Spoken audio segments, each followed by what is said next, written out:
Ada misalnya yang masuk ke dokteran nih gitu. Sistemnya beda, pakai sistem blok gitu. Sistem blok tuh apa sih? Gitu. Jadi harus menguasai lagi gitu. Bahkan mungkin SKS tuh apa ya SKS? SMA tuh nggak pakai SKS gitu. Sistem kebut semalam. Sistem kebut semalam ya itu saya dulu.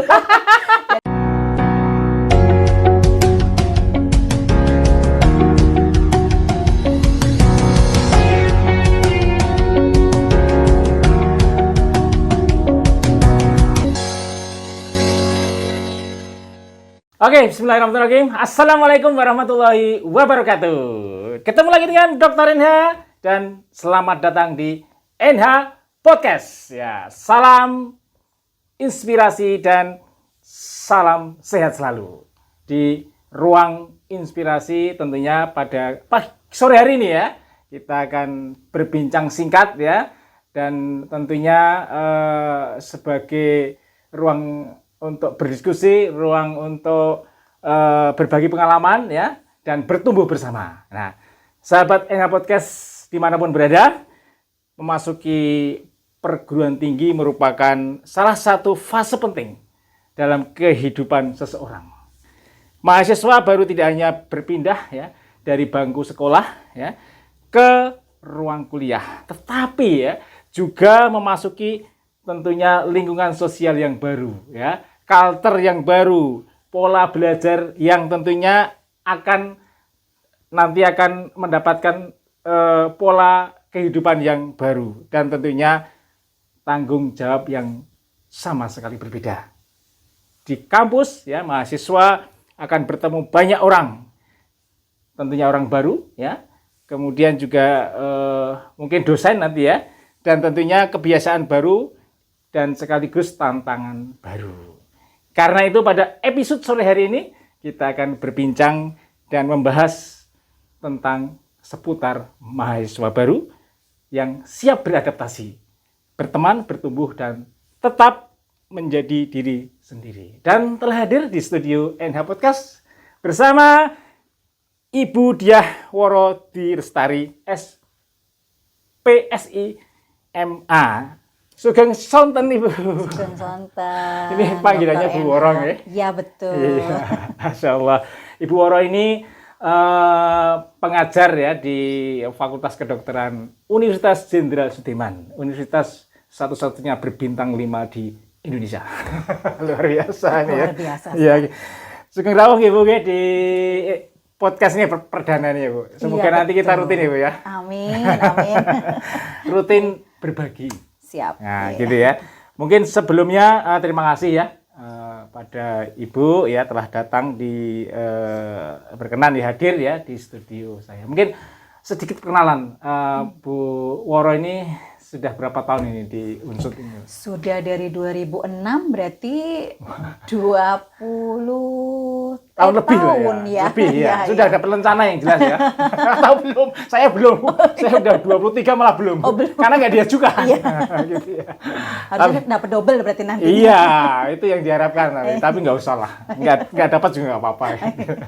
Yang penting kita selalu terus berbuat kebaikan. Ya. Jadi sudah lama ya, hampir 20 tahun lebih ya di Unsut ya. Dan ini kan Ibu ini kan psikologi istilahnya. Iya.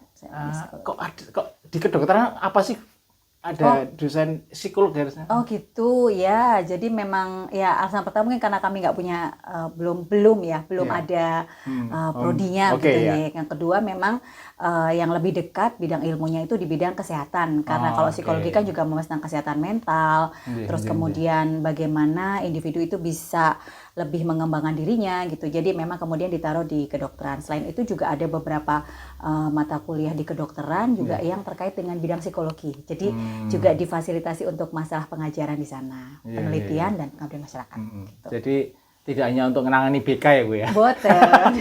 Tapi memang yang namanya calon dokter ya, yang akan jadi dokter nanti perlu mentalnya mental, karakter, kepribadian itu dituning apa ya, disentuh gitu ya, betul. Biar open heart dan open mind. Nah, gitu ya Bu ya. Betul sekali. Dan, seperti ahli yo. Oke Bu, jadi gini Bu, hari ini topiknya menarik ini. Jadi sekarang kan sudah masa maba ini. Ya, Insya Allah hampir seluruh Indonesia ini Bu. Ya. Ya, ini skopnya kita ambil global aja lah. Nah, khususnya karena kita di Unsud ya mungkin sedikit-sedikit kita nyentuh di kampus Unsud gitu lah ya. Jadi terutama banyak mahasiswa baru ini yang terlihat bersemangat ya saat masuk kampus pertama. Kan seneng ya Bu? Ya. Mulai diterima di apalagi di PTN ya, ataupun PTS ya. Ini general aja ya Bu ya. Tetapi di balik semangat itu mungkin ada rasa cemas, ya, rasa bingung, ya, takut ya tidak diterima, bahkan takut tidak mampu mengikuti perkuliahan. Nah, ini gimana Bu terkait dengan ini, harapannya nanti awal mual itu apa yang dipersiapkan? Ya, baik. Terima kasih Pak Dr. NH. Ya, terkait dengan mahasiswa baru, betul sekali bahwa saat ini memang banyak ya adik-adik kita, kalian generasi yang baru selesai lulus SMA, mau masuk di perkuliahan gitu. Mungkin satu sisi ada ke excitement gitu ya, kegembiraan, gitu mau jadi mahasiswa nih gitu kan ya. Salah satu pembedanya itu barangkali berhubungan dengan misalnya yang sederhana aja. Kalau SMA dulu pakai seragam, sekarang enggak gitu. Jadi bebas ya. Bebas. Kemudian mungkin ada yang biasanya berasal dari SMA, biasanya kalau bangun tidur masih ya, walaupun nggak semua ya, tapi masih yang ayo Kak sekolah gitu, masih diawasi opera-opera. Iya, dioprak-oprak bahasa Jermannya. Itu sekarang mungkin pindah ke kota lain gitu ya. Kemudian setelah di kota lain itu ngekos gitu. Itu kegembiraannya itu luar biasa. Oke gitu. Aku akan jadi manusia dewasa yang bisa ngatur diri sendiri. Satu sisi seperti itu. Tapi sisi yang lain itu barangkali juga ada beberapa pertanyaan yang mulai dari yang sederhana sampai dengan mungkin yang kompleks ya. Terkait dengan misalnya yang sederhana ya, misalnya nanti kalau di sana seragamnya nanti kayak apa ya, kalau pakai baju bebas itu bajunya kayak apa ya gitu. Mungkin yang sederhana begitu ya. Sampai dengan yang kompleks gitu. Nanti bagaimana, berarti aku harus bisa ngatur keuangan, aku harus bisa cari temen, nanti circle aku kayak apa gitu. Jadi banyak sekali pertanyaan. Dan memang itu sangat wajar gitu ya. Jadi karena memang situasi pembelajaran di SMA atau SMP SMA itu sangat berbeda dengan perkuliahan. Kalau di SMP dan SMA itu mungkin masih seperti ada terbimbing begitu ya. Jadi semua pembelajaran itu ada, misalnya ada bukunya, ada panduannya gitu. Ketika kuliah itu nanti kadang-kadang dosen, ya kalian ngerti ya, baca sendiri ya gitu. Itu kan membutuhkan membutuhkan kemampuan adaptasi dari individu tersebut agar dia bisa mengikuti pola pembelajaran di universitas. Apalagi mungkin ada beberapa fakultas yang punya karakteristik khusus gitu. Misalnya yang tugasnya banyak banget gitu, atau yang misalnya nanti sistemnya beda gitu. Ada yang sistem SKS gitu. Kalau di kesehatan, di kedokteran ada misalnya yang masuk kedokteran nih gitu. Sistemnya beda, pakai sistem blok gitu. Sistem blok tuh apa sih? Gitu. Jadi harus menguasai lagi gitu. Bahkan mungkin SKS tuh apa ya SKS? SMA tuh nggak pakai SKS gitu. Sistem kebut semalam. Sistem kebut semalam, ya itu saya dulu. Jadi kalau mau dikumpulin besok, mulai sore ini nggak tidur gitu ya, atau belajar mau ujian besok gitu. Nah juga ada sistem yang seperti yang harus diketahui. Kadang-kadang kalau udah di kuliah, udah baca kan, udah tahu kan. Gitu. Jadi memang banyak sekali yang perlu untuk dipelajari, bukan hal yang sifatnya teknis, tapi juga berhubungan dengan hal yang sifatnya itu istilahnya kehidupannya, juga diperlukan soft skill yang cukup gitu bagi mahasiswa untuk bisa berkuliah dengan betul, baik. Luar biasa ini ya. Jadi kalau mahasiswa baru masih bingung, rasa takut gitu ya pada awal kuliah gitu ya, apakah itu masih dikatakan wajar? Ya, baik. Terima kasih. Ini menarik pertanyaannya. Kalau bingung, takut pada saat awal kuliah itu di awal sekali ya. Itu apalagi kalau belum masuk, itu hal yang wajar, nggak apa-apa gitu. Bahwa memang ketika kita memasuki sebuah tempat atau lokasi atau situasi yang baru, itu kita akan ada rasa khawatir gitu ya. Khawatir atau cemas. Itu normal. Itu adalah mekanisme naluriah manusia untuk dia bisa bertahan hidup. Artinya kalau kita masuk ke yang baru, kalau kita takut cemas kan kita jaga-jaga nih. Saya harus waspada nih. Itu mekanisme survival insting ibaratnya. Bahasa kerennya sunatullah gitu. Iya. betul. Sudah dari sononya gitu. Betul gitu. Itu hal yang normal. Dan dalam proses adaptasi ini nanti akan dilihat gitu. Biasanya itu dalam waktu 6 bulan atau 1 semester itu sudah mulai ngerti perlahan-lahan. Nanti kecemasannya akan menurun, kekhawatirannya menurun, sudah paham. Dan ini masing-masing mahasiswa beda-beda. Ada yang cepat, ada yang butuh waktu lebih lama gitu. Misalnya ada yang sebulan udah ngerti banget gitu. Oh kalau begitu kita kalau makan warungnya yang murah tuh ABCD misalnya gitu. Sudah nita ini ya Iya nanti. betul. Cara untuk menghemat itu berarti cari diskon pas tanggal sekian misalnya gitu. Atau misalnya aku mau berteman sama si ini. Soalnya dia tuh begini. Itu ada yang cepat. Tapi ada juga yang butuh waktu lebih lama.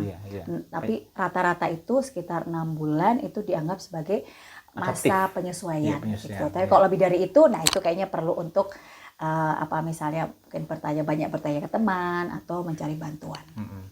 Ya, jadi itu mahasiswa itu artinya di awal perkuliahan atau mungkin awal memasuki jenjang mahasiswa gitu ya. Ya artinya tidak harus terlihat kuat gitu ya. Iya betul. Dan langsung seolah memahami semuanya. Ya, itu betul. Malah bahaya nih ya. Loh, itu masih beneran apa udah pernah kuliah? Iya itu maksudnya. Iya betul. Kan ada. Ya, itu no problem, mungkin ada beberapa yang pernah mungkin 2 tahun mungkin off gitu ya. Atau mungkin 2 tahun 1 atau 2 tahun sekolah kuliah di mana pindah ke situ. Mungkin itu no problem ya. Ini konteksnya adalah maba gitu ya. Jadi itu mungkin ya. Jadi jangan terlalu langsung sok-sokan gitu ya. Langsung itu secara psikologi ini ya. Iya, jadi memang manusia itu berproses. Kayak kalau kita bisa analogikan dari bayi, kita nggak langsung lahir langsung jalan kayak gajah gitu bukan. Jadi begitu lahir kan kita nggak bisa jalan. Prosesnya itu pun memakan waktu sekitar 1 tahun atau lebih baru bisa berjalan. Sama juga seperti mahasiswa, ada prosesnya. Datang ke kampus bingung, wajar. Nggak ngerti kantin, wajar. Tapi dalam kewajaran itu nggak terus, ya kan wajar, terus diem aja nggak nyari kantin, ya jangan gitu ya. Jadi prosesnya itu nggak ngerti nggak apa-apa, tapi kemudian diikuti dengan upaya gitu. Jadi kalau kayak bayi kan juga untuk dia bisa berjalan, dia juga berupaya tengkurap, kemudian merangkak sampai dengan duduk, kemudian berdiri. Nah sama gitu. Jadi maba itu yang penting berupaya dulu. Jadi saya kepengen jadi mahasiswa yang bisa beradaptasi gitu, cari temen, tanya-tanya, mungkin cari lewat sosial medianya kampus gitu ya, mengembangkan pergaulan gitu untuk bisa beradaptasi. Nah biasanya gini, Bu Woro, dalam pertemanan itu ada circle. Oh iya. Itu udah biasa ya, artinya. Iya biasa. Ya, mungkin bahasa bukan geng ini. Kalau geng terlalu kayak mau perang gitu ya. Ya sahabat baik lah gitu ya. Betul. Kan sahabat macam-macam ya. Iya. Ya, itu perlu sekali. Iya, sebaiknya memang ketika berada di tempat yang baru untuk menyesuaikan diri lebih cepat, itu memang perlu ada semacam support system namanya. Dukungan sosial ya, sistem yang mensupport salah satunya adalah teman sebaya. Itu jadi penting. Ya, tapi ada cumanya sih memang. Iya, jangan menutup tadi open heart lah sebenarnya. Ya, meskipun punya circle gitu ya, kita tetap berteman dengan semuanya gitu ya. Betul. Dan itu perlu juga, artinya kan kadang teman deket itu ya mungkin pas sakit tahu lah gitu ya, atau pas mau curhat gitu ya Bu Woro ya. Ya itu di maba itu no problem ya. Ya nggak masalah. Dan artinya itu wajar juga. Iya betul. Ya, karena kadang jauh dengan orang tua gitu ya. Kalau tidak punya teman curhat kan kayaknya kan nelongso gitu ya udah. Iya betul. Iya. Ya kemudian ini Bu Dia. Jadi pada materi ini ada ini agak jauh dikit masuk ini ya. Pertanyaan menarik ini bahwa kampus ini merupakan miniatur Indonesia. Ya. Nah ini ya, di kampus itu ada mahasiswa yang berbagai suku gitu ya, berbagai ras gitu ya, kemudian gaya hidup, kondisi ekonomi tentunya ya, dan tentunya mindset atau pola pikir. Nah apa makna kampus sebagai miniatur Indonesia dalam proses adaptasi mahasiswa? Ya betul. Terima kasih pertanyaannya, itu menarik sekali bahwa memang kampus itu seperti tempat yang sangat heterogen gitu ya. Jadi teman-teman itu tidak hanya terbatas dari misalnya satu lokasi tertentu gitu. Kalau di SMA mungkin ada teman-teman berasal dari luar, tapi biasanya kebanyakan dari satu wilayah tertentu. Nah, kalau di kampus ini benar-benar dari Sabang sampai Merauke gitu ya, karena jangkauan kampus itu tidak hanya kota atau kabupaten atau mungkin provinsi, antar provinsi juga bisa, mungkin antar pulau gitu. Jadi ini merupakan kesempatan bagi mahasiswa untuk bisa belajar mengetahui kehidupan atau cara kehidupan ya, cara komunikasi teman-teman dari tempat yang lain. Contohnya misalnya asalnya dari Jawa gitu ya. Kan seneng tuh punya teman dari Sumatera, gaya ngomongnya agak beda. Dari Kalimantan mungkin cara punya makanan-makanan khas. Dari Sulawesi dengan misalnya punya kebiasaan tertentu atau mungkin dari Indonesia Timur ya, dari Maluku, dari Papua yang mungkin punya cara hidup yang berbeda dari kita gitu. Nah, itu dimanfaatkan sebagai kesempatan belajar gitu, Ji. Atau apalagi dari Ngapak. Gitu, dari orang Ngapak orang kepenak. dari Republik Ngapak itu mungkin Iya, bisa. itu dia. Iya. Bisa kemudian kita berinteraksi gitu. Iya, Jadi iya. tidak usah menjadikan itu sebagai ini kamu beda sama, ya memang beda gitu ya, karena memang itu beda dan ini akan sangat membantu mahasiswa untuk bisa beradaptasi nantinya ketika masuk ke dunia kerja. Kalau tadi kan dari suku, yang kemudian yang lainnya dari misalnya mindset gitu. Sebenarnya mengetahui mindset yang berbeda dari kita gitu, itu akan meluaskan pandangan kita untuk memahami bagaimana manusia itu dengan kita belajar. Oh, ada orang yang memandang sebuah masalah dari misalnya sudut kanan. Ada yang melihatnya dari sudut kiri, ada yang dari depan, dari belakang, dari atas, dari bawah. Itu akan memperkaya kita. Jadi suatu saat nanti ketika kita bertemu dengan orang, pada saat misalnya kita bekerja ya, bertemu dengan orang mempunyai mindset begitu, kita jadi tahu pernah dengar nih kayaknya gitu ya. Dengan kita membuka diri tadi dengan open minded gitu ya. Kemudian yang menarik juga terkait dengan status sosial, dan ini ya nanti juga ada kaitannya dengan bagaimana untuk beradaptasi gitu. Akan berkumpul banyak sekali mahasiswa yang berasal dari berbagai macam status sosial dan ekonomi. Mulai dari yang mungkin ya bulanannya di angka ratusan ribu gitu, sampai dengan yang sampai nol-nolnya banyak banget gitu ya. Kemudian ada yang standar jajannya di mana, yang satu misalnya maaf ya di warteg misalnya, satunya standar jajan di restoran ABCD gitu. Dan kita juga akan menghadapi sebagai mahasiswa baru, itu juga merupakan sebuah tantangan gitu ya, bagaimana kita bisa kemudian berinteraksi dengan baik gitu dengan teman-teman misalnya dari status ekonomi yang beragam gitu. Jadi memang menarik begitu, karena ketika maba, yang saya ingin pesankan adalah melihat perbedaan itu jangan dianggap sebagai hal yang aduh nanti aku susah banget nih di sana. Iya, bergaul gitu ya. ya. Susah bergaul. Ya, itu kadang maba itu kebanyakan berpikirnya itu mungkin agak negatifnya ya mungkin ya. Harusnya kan positifnya dulu ya. Khawatir dulu. Khawatir bukan negatif, khawatir mungkin pasnya ya. Khawatir. Ojo jawane ya. Gek ini ya. Padahal harusnya lakukanlah gitu ya. Iya, betul. Salah minta maaf. Iya, kalau salah nggak apa-apa gitu ya. Mumpung masih jadi mahasiswa itu, apalagi kalau mahasiswa baru, salah it's okay gitu. Itu bener ini. Senang saya ini kata-kata ini. Jadi quote ini. Mahasiswa baru salah it's okay. Iya kan. Jadi dengan kalau melangkah itu sudah takut salah, itu akan itu sebenarnya barier ya, istilahnya hambatan gitu ya. Jadi kalau dulu guru saya ini Pak Kusuma itu dibilang ya, beliau dosen saya Pak. Dan beliau juga salah satu yang memperkuat awal mula dulu ya. Soft skill di Unsud ya. Jadi ya menurut beliau ya, semoga Al-Fatihah ya. Yang tentunya sangat berterima kasih ya Unsud ya sama beliau ya. Jadi fondasi-fondasi yang kita kembangkan sekarang insya Allah dari beliau juga ya, dan tim ya tentunya ya.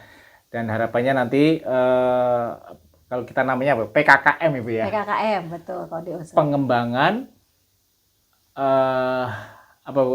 karakter dan kepribadian ya. Program pengembangan karakter dan kepribadian. Nah, PKKM ya. Kalau ini mungkin ciri khas Unsud ya, mungkin yang di perguruan tinggi lain saya kira juga pasti ada ini, karena ini program dari pemerintah gitu ya, untuk memberikan nilai-nilai karakter dan kepribadian kepada mahasiswa. Ya, tentunya ini penting sekali ya, Bu Woro ya. Jadi harapannya dengan program PKKM atau mungkin pengembangan karakter kepribadian ini, mahasiswa baru ini dibekali gitu ya, dibekali dengan berbagai materi tentunya ya, materi-materi yang tentunya agar resilient ya, ketahanan ya, ketahanannya bisa kuat gitu ya dalam mungkin ke depan ya, karena S1 itu ya kalau paling enggak 4 tahun kan Bu? 4 tahun ya. 4 tahun itu bisa bertahan gitu ya. Nah, kembali ke tadi Bu. Jadi terkait dengan perbedaan menarik tadi ya. Perbedaan itu rahmat sebenarnya ya. Iya, betul. Di keluarga kita pun yang beda pendapat ya. Apalagi yang baru ketemu gitu ya. Nah, kadang perbedaan ini menjadi salah paham kadang ya Bu. Iya. Misalkan teman kita yang logatnya atau bukan logat ya, cara bicaranya kan mungkin maaf ya, mungkin yang di mungkin Palembang, Sumatera kan tinggi kadang ya. Iya. Ini bicaranya udah. Kadang kan kalau nggak kuat kan, iya. Ini kok ngegas-ngegas gitu ya. Iya, dari ngegas. Marah-marah sih ya. Iya. Kebalikannya, dia juga dikira nggak mau berteman sih. Iya. Nah, ini gimana Bu? Artinya bagaimana cara mahasiswa menyikapi perbedaan seperti itu? Ya, baik. Nah, seperti yang tadi sudah disampaikan bahwa perbedaan itu memang rahmat. Itu memang manusia itu memerlukan perbedaan gitu. Karena dengan berbeda kita jadi bisa mendapatkan perbandingan sosial. Kita jadi tahu kalau kita nggak beda sama semua itu kan membosankan ya. Artinya kita jadi bisa membedakan nih gitu, mana yang misalnya rambutnya panjang, rambutnya pendek gitu ya. Ada yang kulitnya rambutnya putih ini. Enggak apa-apa. Rambutnya putih. Bukan berarti udah tua loh. Oh ya enggak. Menua. Bukan, ini kan warna asli lah. Warna asli. Iya. Jadi kayak misalnya ada yang kulitnya terang sekali, ada yang coklatan, ada yang sawo matang, ada yang juga lebih ke gelap gitu. Itu membuat kita menjadi indah gitu. Sama juga seperti tadi bahwa ketika terjadi perbedaan, ketika kita di mindset kita dulu gitu bahwa iya nih pasti beda gitu. Aku lahir dari misalnya ya, aku lahir di Jawa misalnya begitu. Kedua orang tuaku kalau ngomong emang begini gitu, kayak misalnya kalau nyuruh gitu ya, tolong dong diambilkan Kak gitu. Pelan dan rendah gitu ya nadanya. Nah, mungkin ketika kita berinteraksi dengan teman, kita juga dengan open mind itu, dia berasal dari tempat yang lain misalnya. Bagus juga jika kemudian kita membuka diri dengan bertanya gitu. Kalau ada misalnya suaranya naik gitu, kita nggak apa-apa kok nanya gitu. Aku deg-degan loh aku deg-degan kalau kamu ngomong kayak gitu. Mungkin sana juga akan loh, kenapa dengan cara ngomongku? Nah itu dibuka. Jadi sebenarnya keterbukaan, komunikasi itu penting untuk kita mengetahui jangan disimpan di hati gitu ya. Cuma istilahnya kalau dibatin. Iya, bahasa Norwegianya dibatin itu. Cuma kayak dibatin kok dia kayak gitu sama aku gitu, tidak terbuka. Mending kita ngomong aja gitu. Saya juga punya pengalaman, ada teman-teman berasal dari daerah lain tuh, saya kadang-kadang bahasanya kan bingung, itu maksudnya apa? Oh gini Mbak maksudnya, oh paham gitu.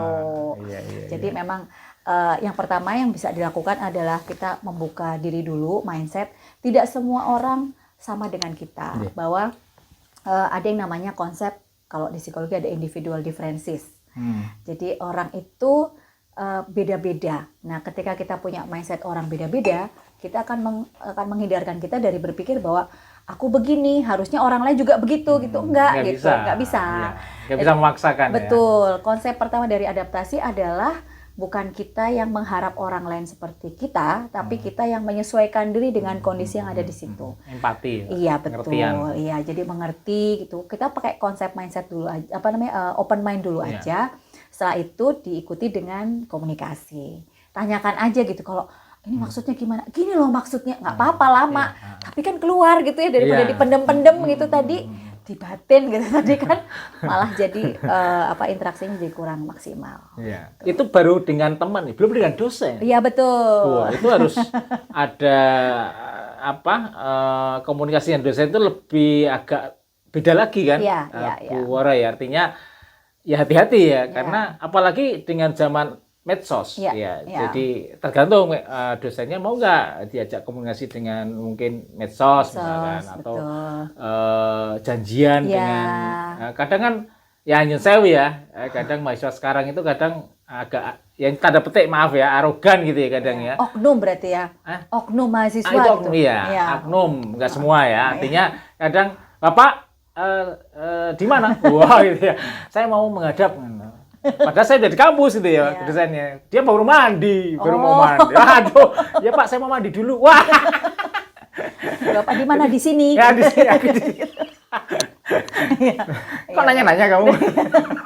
Mau ngapain ya? Iya. Ya, itu kadang kalau ketemu dosen yang maaf bukan killer ya, artinya yang nggak seneng kan langsung diblok kan mungkin mahasiswa tersebut ya. Jadi harus super hati-hati gitu ya. Artinya ya ketimuran lah gitulah ya. Ketimuran artinya kan adab lebih diutamakan daripada ilmu gitu ya, bener ya. Iya. Ada tipsnya juga sebenarnya caranya. Jadi ada tipsnya bagaimana tuh kita ngerti itu ya. Ini dosen kayak apa gitu. Kepo ke kakak kelas. Oke. Cari tahu. Iya. Kepo dulu. Kepo tuh kadang-kadang kayak misalnya kepo tuh kamu kepoan banget. Tapi kalau kepo yang ini kepo penting. Jadi kepo untuk misalnya dosen A, B, C, D tuh kayak apa ya gitu. Karena ada dosen yang kadang-kadang begini, udah saya nggak usah misalnya mau ngajar gitu ya. Nanti kan ada yang misalnya mengingatkan, ada dosennya, nggak usah diingetin kan aku udah punya jadwalnya. Tapi ada dosennya, gimana sih mahasiswa nggak ngingetin? Kan beda-beda.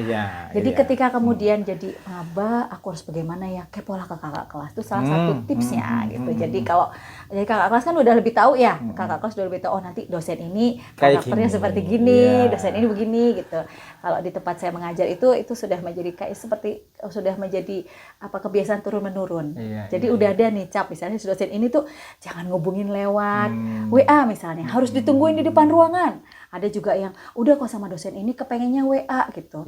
Kalau buat saya biasanya begini, udah kalau WA sama Boro itu WA aja. Kalau nggak dijawab nggak usah baper. Itu berarti beliaunya lagi di dapur, HP ketinggalan gitu. Jadi diulangi lagi atau aja. Baterainya mati. Iya betul. Jadi kalau nggak dijawab hari ini, besok WA lagi. Tapi kan ada yang terganggu ya. Udah WA sekali, WA terus gitu. Tapi masing-masing tuh punya kebiasaan. Jadi tips buat maba tuh barangkali kepo ke kakak kelas. Gitu. Tapi ada ide baru itu. Iya gimana? Buat chatbot. Buat chat AI. Gitu. Keren itu. Iya. Bagus itu. Jadi setiap fakultas ada dibuati chatbot karakter dosen masing-masing. Nanti yang menarik. Nanti yang jawab si AI. Gitu. Oke. Karakter dosen kayak apa sih? Iya. Jadi menarik. Kayak kamus itu. Menggunakan teknologi. Kamus kepo. Itu ya. Menarik. Oke. Nah, jadi gini Bu Woro. Jadi kuliah itu tidak hanya belajar mata kuliah ternyata ya. Betul. Kalau tadi kita dari awal pembicaraan kita tadi ya, tetapi juga belajar hidup bersama orang lain, gitu ya? Iya, setuju betul. Ya? Betul, setuju. Ya. Yes. Nah, jadi mungkin adaptif tadi ya, dengan berbagai keadaan tadi ya. Betul.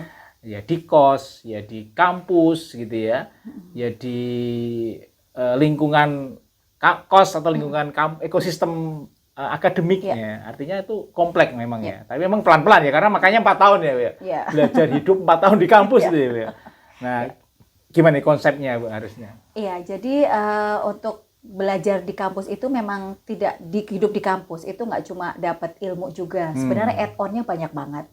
Add-on-nya adalah tadi kita sebenarnya mempersiapkan diri untuk bisa terjun ke masyarakat dengan berbagai macam aktivitas. Nah, untuk bisa sukses itu biasanya kemudian ada satu kualifikasi yang penting, yaitu kemampuan dia untuk beradaptasi. Bagaimana dia bisa hidup dan menyesuaikan diri dengan kondisi di kampus gitu. Nah, ada beberapa hal yang memang perlu untuk diperhatikan, bahwa ketika kita dalam proses yang tadi lama itu dalam beradaptasi, itu kita juga mesti sebagai maba itu juga mesti harus belajar juga untuk bisa menjadi dirinya sendiri gitu. Jadi tidak hanya kemudian ya memang perlu ya kayak semacam tadi mengikuti bagaimana tata cara kehidupan di kampus, kemudian bagaimana mengenal dosennya, mengenal pola-pola kehidupan, pola-pola komunikasi yang ada di kampus, tetapi juga perlu dia tetap untuk menjadi dirinya gitu, mengembangkan diri sebaik-baiknya, sekembang-kembangnya gitu ya. Jadi dia tuh bisa semaksimal mungkin lah gitu ya. Betul, menggali potensi diri. Jangan takut ya, artinya. Betul. Jangan takut melangkah gitu ya. Jadi kalau sedikit takut melangkah, dia akan terus cemas gitu betul, ya Bu ya. Ada istilahnya tuh zaman sekarang. Nah, gimana Bu? Jadi istilahnya OVT. overthinking. Oh, OVT. OVT gitu, nggak usah Oh, terlalu OVT. Jadi kayak, aduh nanti kalau aku begini begitu ya, aku begini begitu ya gitu. Seperti tadi, itu sebenarnya bagus juga untuk maba gitu. Nggak apa-apa gitu kalau melangkah dulu.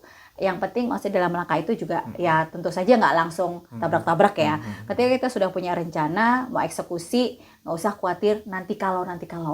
Kalau sudah punya rencana mau dieksekusi lanjutkan aja. Kalau itu ada keliru nggak apa-apa. Namanya juga mahasiswa masih belajar ya. Itu bisa jadikan evaluasi. Gitu. Luar biasa ini ya. Jadi memang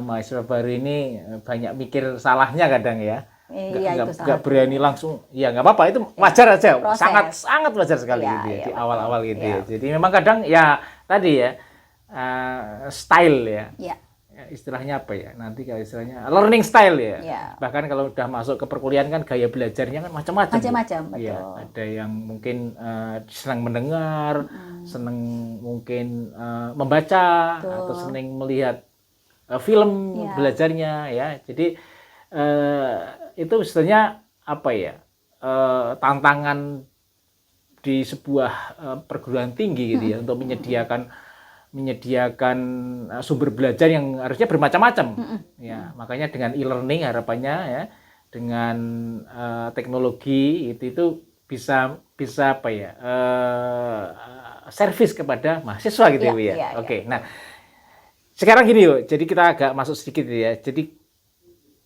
pada persoalan yang mungkin mahasiswa baru, yaitu terkait dengan tekanan sosial. Ini banyak sekali ini ya.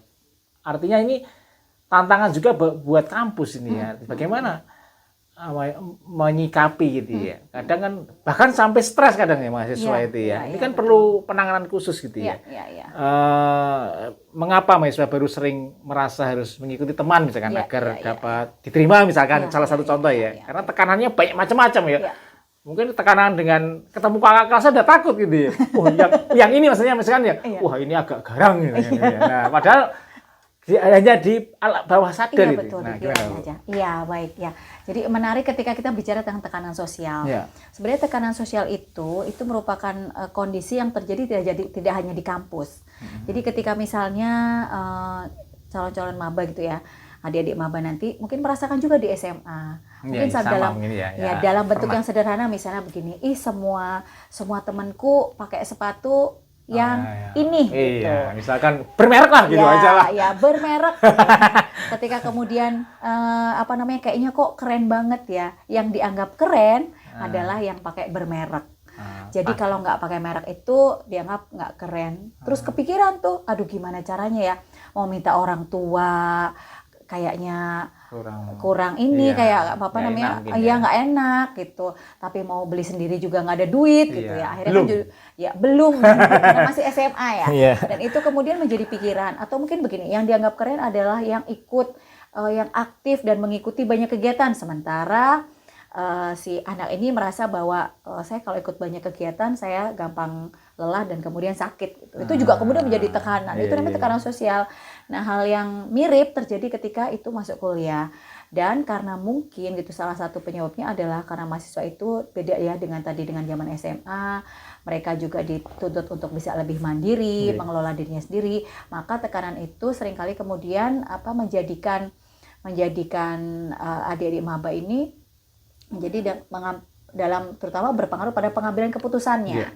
Ketika SMA mungkin masih ada masukan dari orang tua, kakak di rumah, atau mungkin ada guru gitu ya. Nah, ketika kuliah mereka itu akan menghadapi semuanya sendiri dan mengambil keputusan gitu. Dan lagi-lagi yang ingin saya pesankan adalah nggak usah takut, nggak usah khawatir overthinking. Aduh nanti aku nggak bisa gitu.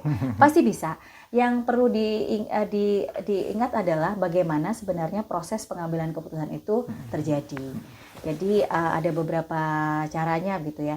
Ketika misalnya tekanan sosialnya teman-teman semuanya ya, karena misalnya alasan pembelajarannya itu membutuhkan mobilitas yang tinggi.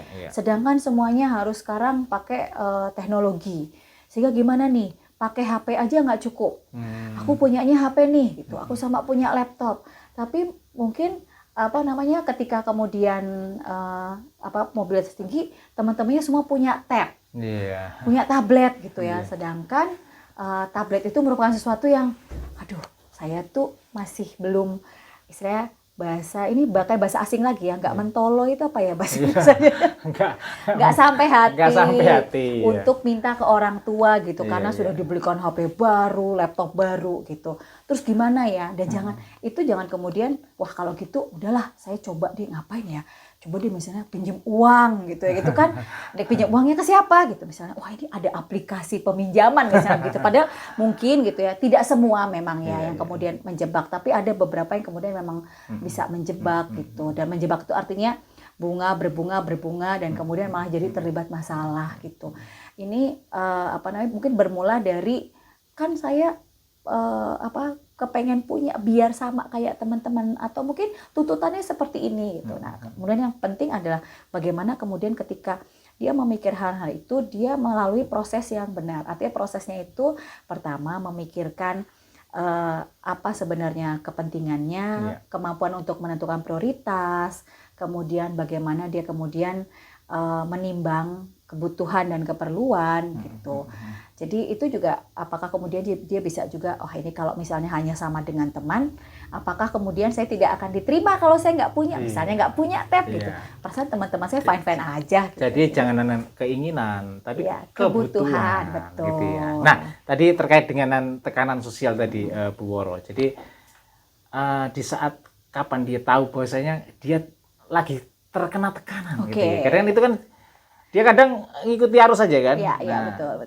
Artinya jangan-jangan nanti dia sudah kena gitu ya,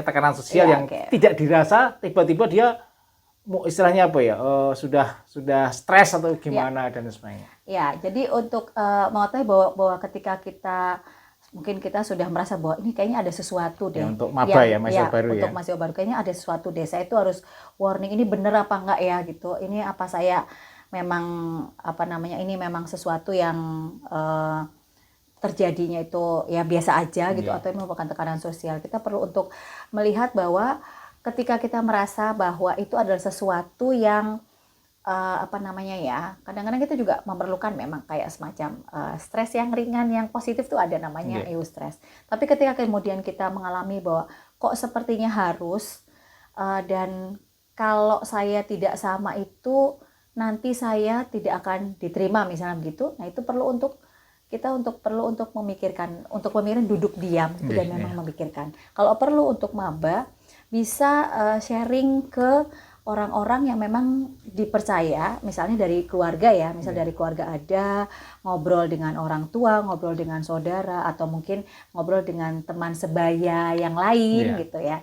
Itu. Jadi kemudian kita bisa mengidentifikasi, dan kita bisa juga melakukan diskusi dan komunikasi. Ini sebenarnya saya kenapa ya?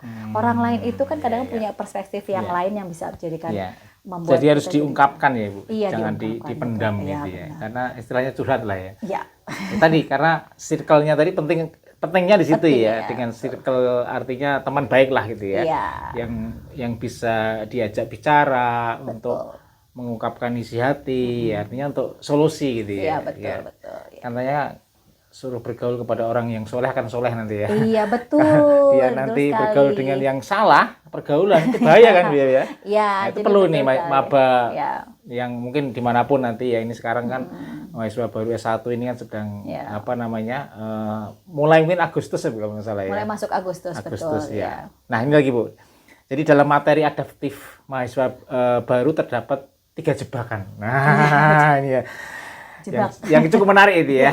Kadang kan orang maba ini kan yang pertama merasa semua orang lebih hebat gitu ya. Nah, itu kan kadang jebakan dirinya, padahal kamu lebih baik gitu ya, atau lebih hebat gitu ya. Itu yang pertama. Yang kedua, merasa harus mengikuti semua yang dilakukan teman agar diterima. Nah, dan yang ketiga ini ya, merasa harus selalu terlihat baik-baik saja. Nah, mengapa itu mahasiswa baru sering merasa ya semua orang lebih hebat daripadanya, padahal nggak seperti itu. Ya, jadi itu adalah 3 hal yang bisa terjadi pada maba ya. Walaupun mungkin ada maba yang tidak merasakan ini dan beradaptasi dengan nyaman gitu ya, smooth lurus gitu ya, masuk senang ketemu teman, bisa bergaul dan akhirnya mengikuti banyak kegiatan, mengikuti berbagai macam kompetisi gitu ya, IP-nya bagus itu juga ada. Tapi ada juga yang merasa misalnya ketika masuk kok semua orang lebih hebat, kelihatannya lebih hebat gitu ya. Begitu masuk, saya siapa gitu ya, apalagi ya memang ada karakteristik kepribadian tertentu yang kemudian cenderung untuk ketika masuk ini kayaknya orang ini lebih hebat, ini orang lebih hebat, ini orang lebih hebat gitu. Memang ada merasa seperti itu gitu. Nah, biasanya itu terjadi pada misalnya karakteristik maba yang memang misalnya ya punya kepercayaan diri yang sedikit gitu ya di bawah dari teman-temannya gitu. Jadi ngerasa ya kayak masuk tuh saya masuk tapi kayaknya yang itu lebih hebat deh. Kan masuknya lewat jalur ini. Itu lebih hebat jalur lebih ini gitu. Karena ada berapa jalur ya betul masuk gitu. Tapi prinsipnya begini deh, kalau ada perasaan gitu yang perlu dipikirkan adalah masuk lewat jalur manapun itu dengan seleksi.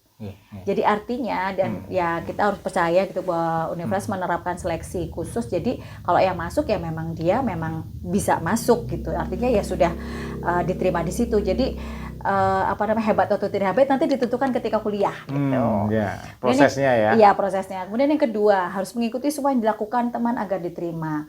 Nah, ada beberapa hal yang kita perlu mengikuti, misalnya tentang bagaimana cara berkomunikasi dengan teman, ngobrol gitu ya, bagaimana kemudian berinteraksi dengan dosen, kebiasaan yang ada di kampus, itu memang perlu diikuti, karena apa? Karena akan menunjang pembelajaran.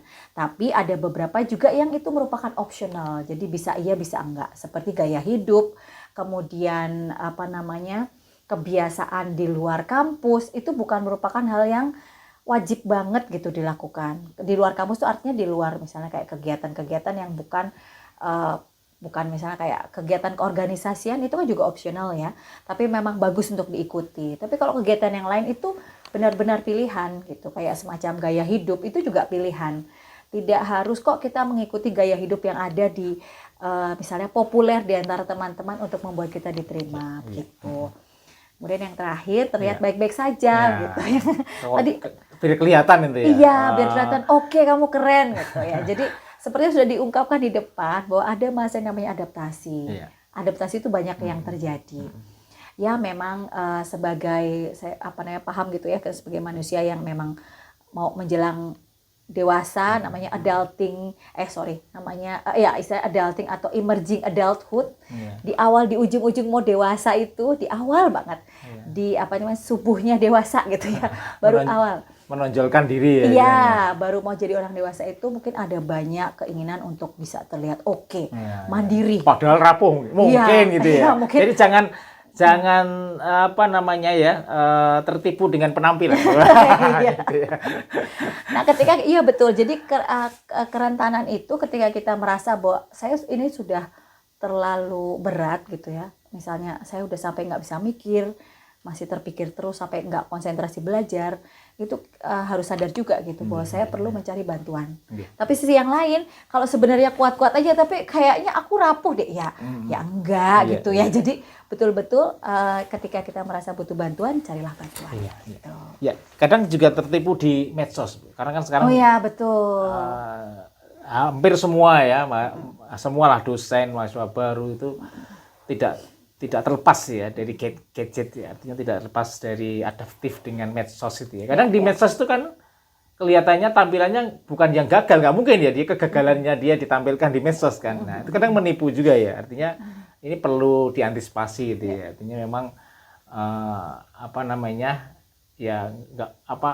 untuk kedekatan dengan ya sosial media kan juga tentunya menjadi satu poin tersendiri ya untuk menelusuri ya. Kan sekarang jejak digital nggak bisa dihapus gitu ya, artinya kecuali akunnya di-delete gitu ya sama yang bersangkutan. Nah, kan bisa juga ya, karena kan baru kenal gitu ya, lihat aja jejak digitalnya dia, mungkin gitu ya Bu, bisa menjadi pilihan. Iya, betul. Gitu ya Bu ya. Ya, jadi harapannya memang berbagai cara lah ya untuk memulai adaptif di kampus ya, khususnya mahasiswa baru dimanapun berada nanti ya, yang tentunya ini akan masa depan itu ya. Kalau rekan-rekan mahasiswa baru sudah merasa takut dengan dunia baru di kampus itu bahaya gitu ya. Jadi harus pede lah gitu ya. Nah, ini lagi ya. Jadi kan harus ada berpikir strategi praktis ya. Dalam hal ini ada 3 konsep mungkin ya. Jadi konsep 3C, Bu. Ya, Ada connection, ada communication, dan courage. Mungkin Bu Tia bisa jelaskan. Iya, baik. Jadi ini ada 3 modal sederhana untuk kita lebih bisa beradaptasi gitu. Ada tiga hal, 3 keterampilan yang bisa kita latihkan gitu ya. 3 keterampilan bisa kita latihkan agar bisa lebih adaptif. Yang pertama adalah komunikasi. Ini memang ujungnya semuanya gitu ya. Karena kita adalah makhluk sosial. Kita bisa berinteraksi dengan individu yang lain melalui komunikasi. Jadi perlu untuk mengasah kemampuan komunikasi dan jangan takut kayak semacam aduh nanti gimana ya, nanti salah ngomong gitu, nggak apa-apa. Yang namanya skill itu perlu diasah, seperti naik motor, naik mobil, itu kan juga perlu latihan tiap hari. Nyerepet-nyerepet dikit nggak apa-apa lah, itu namanya baru belajar dan itu perlu diasah gitu ya. Membiasakan berkomunikasi, tapi berkomunikasi yang seperti apa?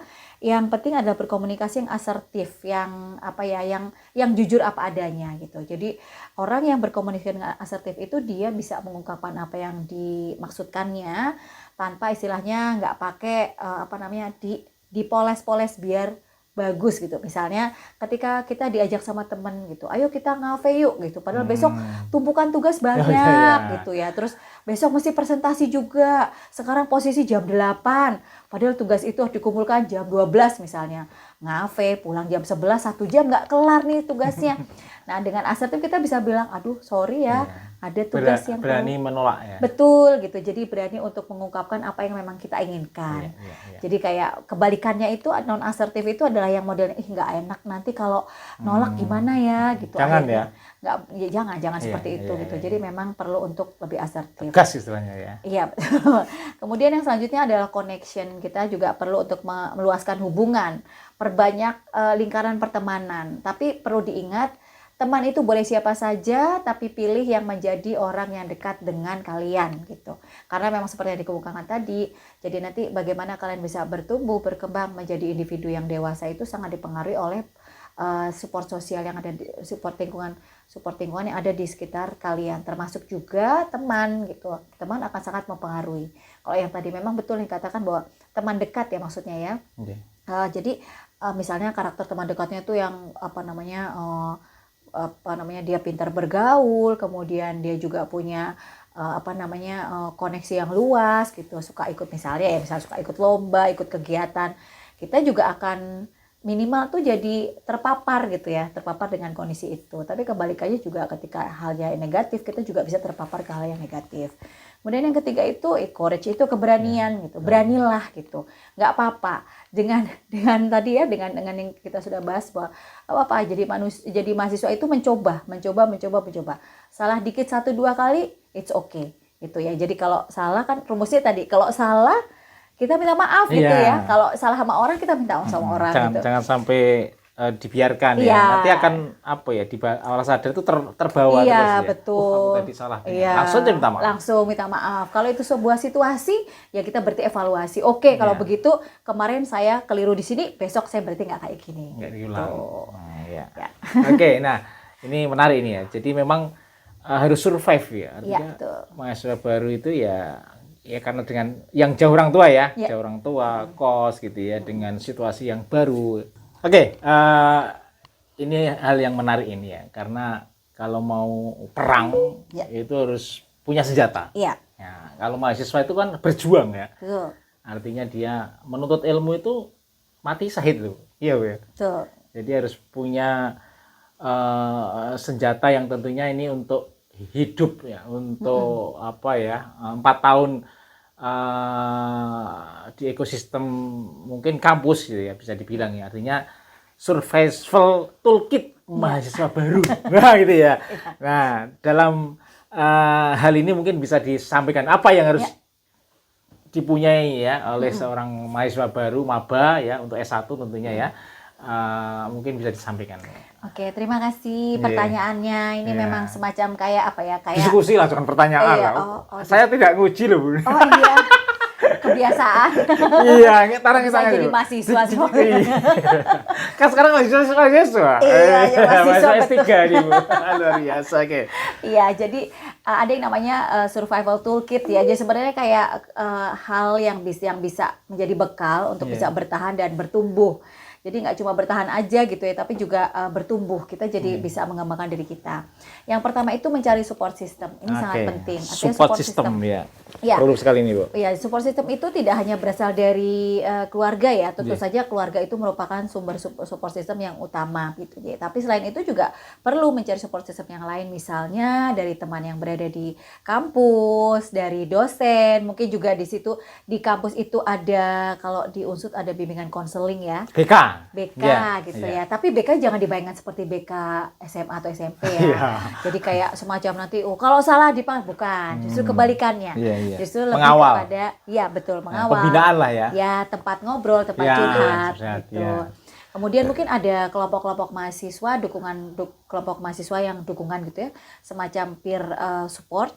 Ada beberapa itu yang kemudian bisa dijadikan support, dijadikan tempat untuk bercerita atau bertanya. Kalau saya seperti ini gimana ya? Seperti tadi kakak kelas itu bisa jadi support system yang oke gitu. Jadi bisa kasih tahu ini kalau dosen ini tuh bagaimana kebiasaannya. Paling praktisnya ya, karena sering ketemu ya kelas, apalagi nanti jadi pendamping biasanya. Betul. Apalagi kakak pendamping gitu ya. Kemudian yang kedua itu berteman secara sehat. Pertemanan yang secara sehat itu merupakan pertemanan yang tidak kemudian membuat satu pihak itu merasa terpaksanya itu terus menerus gitu. Misalnya mengikuti gaya hidup tertentu, mengikuti kebiasaan tertentu, apalagi ada proses inisiasi kayak semacam semacam kayak ada syarat-syarat. Kalau mau jadi circle aku, harus traktir dulu gitu ya. Harus seperti ini, setiap seperti minggu itu. traktir. Gitu. Itu perlu hati-hati itu. Jadi itu dibully malah. Makanya pasti ada tekanan. Itu salah satu tekanan. Iya, betul. Jadi memang temannya secara sehat. Artinya interaksi itu berlangsung secara timbal balik begitu. Kemudian yang selanjutnya yang penting juga untuk dipelajari adalah pengelolaan keuangan. Kemudian pengelolaan keuangan itu karena terkait dengan kemandirian keuangan nantinya ya. Jadi kesempatan banget sih sebenarnya untuk mengelola diri agar bisa mengelola keuangan, mengelola kesehatan, dan juga mengelola mental gitu. Kesehatan tadi ada fisik dan mental. Artinya kapan harus istirahat, kapan harus gas gitu. Itu juga perlu dikelola. Kemudian menghargai keberagaman seperti tadi. Mindset-nya itu keterbukaan aja gitu. Bahwa memang sejatinya di dunia ini nggak ada orang yang sama gitu. Jadi kalau sekedar dalam tanda kutip berbeda suku, agama, status sosial, kebiasaan hidup itu merupakan hal yang wajar, biasa. Selanjutnya adalah berani meminta bantuan. Ketika kemudian kita merasa sangat tidak nyaman dengan diri kita, merasakan ada yang tidak pas dengan diri kita, merasa kesulitan, itu carilah bantuan gitu. Sekarang universitas itu sudah melengkapi dengan fasilitas-fasilitas untuk bisa memungkinkan mahasiswa mencari bantuan yang tadi kita singgung tadi, BK gitu. Ada konselor BK, selain itu ada juga dosen wali. Bahkan kalau dibully ada namanya KS ya, kekerasan ada Satgas. Satgas PKK. Dulu namanya Satgas Kekerasan Seksual, sekarang hanya kekerasan namanya? Iya. Satgas PKS apa itu? Iya. Ada itu kalau pokoknya ada. Itu malah hampir wajib itu semua kampus. Karena sekarang banyak terjadi itu ya. Entah kasus-kasus. Mahasiswa dengan dosen dengan mahasiswa balik atau mahasiswa dengan mahasiswa. Iya betul. Atau dosen dengan dosen. Iya. Civitas akademika sebenarnya. Cocok gitu ya. Betul. Tidak, mungkin bisa karyawan juga ya. Iya bisa. Jadi itu ada wadahnya. Jangan khawatir. Sekarang entah semua dibully, entah kekerasan seksual. Sekarang sudah ada berapa ya? Mungkin ada 40-an tentang terkait itu. Iya. Listnya panjang. Sweet gitu aja dikira. Itu udah termasuk itu kalau dilaporkan ya, kalau memang tersinggung ya Bu ya. Iya. Jadi kalau memang nggak nyaman, itu catcalling namanya. Itu juga bisa disampaikan ke Satgas gitu ya. Jadi tapi, jangan khawatir mahasiswa ya. Betul. Jadi lanjut tuh tadi. Ya, jadi memang support system di universitas itu sudah ada gitu. Jadi nggak apa-apa untuk bisa menyatakan, misalnya kalau butuh bantuan, misalnya saya punya kesulitan belajar, saya punya kesulitan berteman gitu, itu bisa disampaikan gitu. Minimal yang paling dekat itu dosen wali gitu, perwalian gitu nih. Kemudian yang terakhir adalah tadi bersikap asertif. Kalau memang tidak sesuai dengan diri kita, tidak pas gitu ya, atau kita merasa bahwa itu tidak aku tidak bisa melakukannya, kita bisa untuk berani bilang tidak. Itu merupakan hal yang menjadi tantangan untuk sebagian orang ya, karena memang misalnya pola pengasuhan di rumah itu yang kayak semacam ini berhubungan dengan pola pengasuhan atau kultur yang berada di situ, misalnya jangan sampai mengecewakan orang gitu, atau misalnya ya iyain dulu gitu. Itu merupakan hal yang kalau sudah lagi berkembang begini dan menjadi mahasiswa itu kadang-kadang menjadi hal yang kontraproduktif, karena memang ketika kita menghadapi sesuatu yang kita tidak cocok, tidak nyaman, nggak apa-apa kok bilang tidak gitu. Itu tidak akan kemudian meruntuhkan dunia pertemanan kita gitu. Paling cuma oh iya kenapa sih nggak bisa mau ngerjain tugas, oh oke gitu. Jadi dan nggak usah terlalu overthinking juga, mikir yang terlalu berlebihan kayak aduh nanti kalau saya nolak temanku meninggalkanku semuanya gitu. Itu mulai penyakit itu. mulai berpikir mulai berpikir overthinking itu nggak usah. Itu beranilah gitu. Harus ada courage ya. Next, ada lagi yang udah itu senjatanya tuh ya. Itu. Artinya senjata itu ya tidak harus 1, 2, 3 urut gitu. Memang itu situasinya beda-beda. Iya betul. Ya, karena memang tadi ya dengan situasi yang baru itu harus siap. Oh, misalkan apa senjata yang harus dikeluarkan dari mungkin 7 tadi ya Bu ya. Iya. 7 hal tadi ya. Oke, Budia. Budiah nih ya. Tadi Bu Woron ya Budiah. Apa aja masih banyak. Oke. Kapan stres mahasiswa masih tergolong normal? Dan kapan perlu mendapat bantuan profesional? Ini kan Bu Woron kan seorang psikolog yang luar biasa tentunya ya. Iya. Jadi kapan itu adalah batasnya adalah ketika kita merasa itu sudah sangat mengganggu. Jadi kadang kalau seperti saya sudah menginformasikan ada 2, stres itu bisa ada yang produktif, ada yang stres itu yang membuat kita rugi gitu ya. Yang membuat kita produktif namanya eustress. Contohnya adalah ketika mau ujian. Kalau mau ujian gitu kan biasanya mahasiswa agak deg-degan ya. Seminggu sebelumnya agak deg-degan, deg-degan mau ujian gimana nih? Iya nervous gitu. Aku harus belajar. Artinya kemudian stres tersebut mendorong si mahasiswa untuk menjadi belajar. Malah jadi belajar, tambah paham, tambah yakin, mengerjakannya bisa. Itu namanya salah satu contoh dari eustress. Stres yang membuat produktif gitu. Nah, tapi ada yang disebut dengan distress. Jadi distress itu adalah stres yang membuat menjadi kondisinya tidak produktif. Ketika kemudian stres, aduh gimana ya?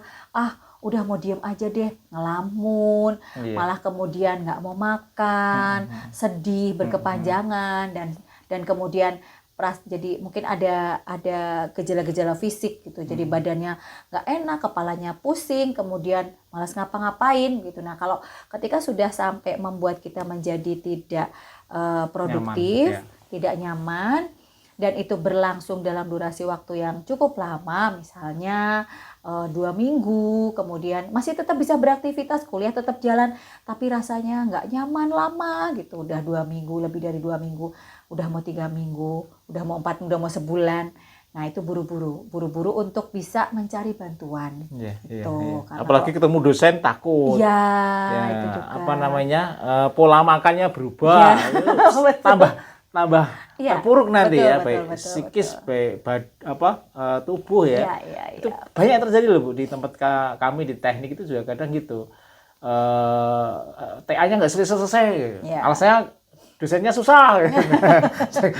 Hanya untuk alasan kadang alibi aja ya. Ternyata memang anaknya gitu loh. Sampai orang tuanya kadang datang Bu, ngebel, kadang datang ke kampus, suruh menolong. Kadang kasihan juga ya, artinya jadi kompleks gitu ya Bu ya. Masalahnya tidak hanya mahasiswa gitu ya. Artinya keluarga pun terseret gitu ya. Kan kasihan ya. Kalau yang deket kampus sih nggak apa-apa, yang mungkin luar kota atau bahkan luar Jawa kan dengan kepikiran kan kadang orang tua yang anaknya seperti itu gitu ya. Tapi ya gimana lagi ya yang harus kita bantu gitu ya Bu. Agar ya intinya kan tujuan anak kuliah kan lulus gitu ya Bu. Kadang berbagai hambatan, itu yang harus ditangani betul. Tangani betul, luar biasa ini Bu. Oke Bu, lanjut aja Bu. Nah, jadi kadang gini Bu, mahasiswa itu kan masih malu ya. Dengan kestresannya mungkin ya, datang ke konselor atau apalagi ke psikolog ya. Kadang kan orang yang ke psikolog kan dianggap sakit gitu ya Bu. Padahal enggak juga ya Bu ya. Iya, enggak. Ini kan istilahnya curhat juga ya kepada seorang pakar atau seorang yang sudah berpengalaman dengan psikolog, mungkin seorang mahasiswa atau mahasiswi ya, itu kan no problem ini. Kadang wah dikira aku stres nanti aku ke psikolog. Gimana? Perlu juga. Artinya nggak harus nunggu sampai parah. Stadium 4 ya. Jangan nunggu sampai parah, betul. Jadi sekedar untuk berbicara dengan konselor itu nggak masalah gitu. Karena sebenarnya begini, bahkan ketika kemudian pergi ke bantuan profesional ya, ke psikolog profesional, itu sering memang kemudian dimaknai sebagai berarti udah sakit parah banget gitu. Itu nggak juga gitu. Karena memang ketika berkonsultasi, berbicara dengan tenaga profesional psikologi gitu, itu tidak hanya untuk misalnya untuk menyelesaikan bukan menyelesaikan ya, kayak semacam berarti dia itu bermasalah dan harus diselesaikan. Kadang-kadang ada yang juga biasa-biasa saja, fine-fine saja, tapi ingin lebih meningkatkan kapasitas dirinya gitu. Jadi memang tidak hanya terbatas bagi orang yang dalam tanda kutip bermasalah, tapi ketika kemudian saya pengen ngobrol nih, saya misalnya ada mahasiswa yang dia sudah berbakat, pintar, sukses gitu ya. Kemudian mungkin datang konsultasi gitu. Saya kepengen lebih meningkatkan diri saya lagi, saya ingin mengeksplor diri saya lagi. Boleh kok datang untuk berkonsultasi. Nah, apalagi yang merasa kok saya kayaknya begini ya, saya ada masalah ya gitu.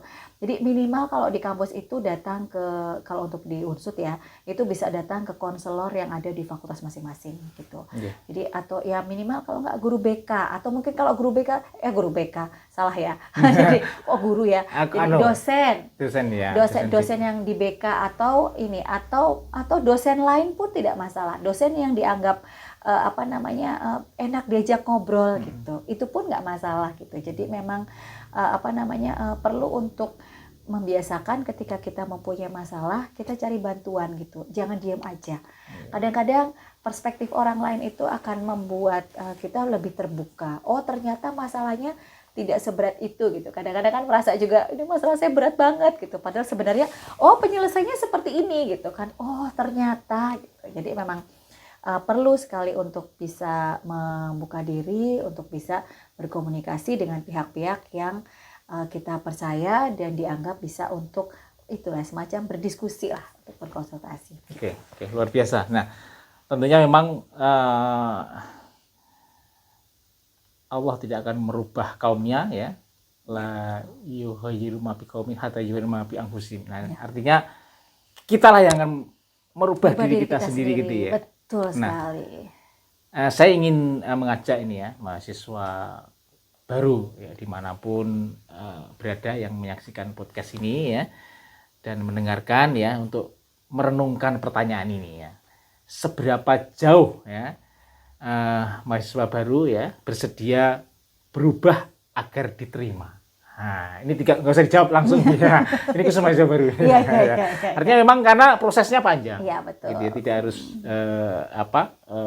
menjadi seseorang yang berubah langsung ya ketika di bangku pertama kuliah atau di awal-awal kuliah. Nah, begini Bu Woro ya. Artinya bagaimana bisa membedakan perubahan ya yang sehat dengan perubahan yang membuat seseorang kehilangan dirinya. Oke, gitu. Baik.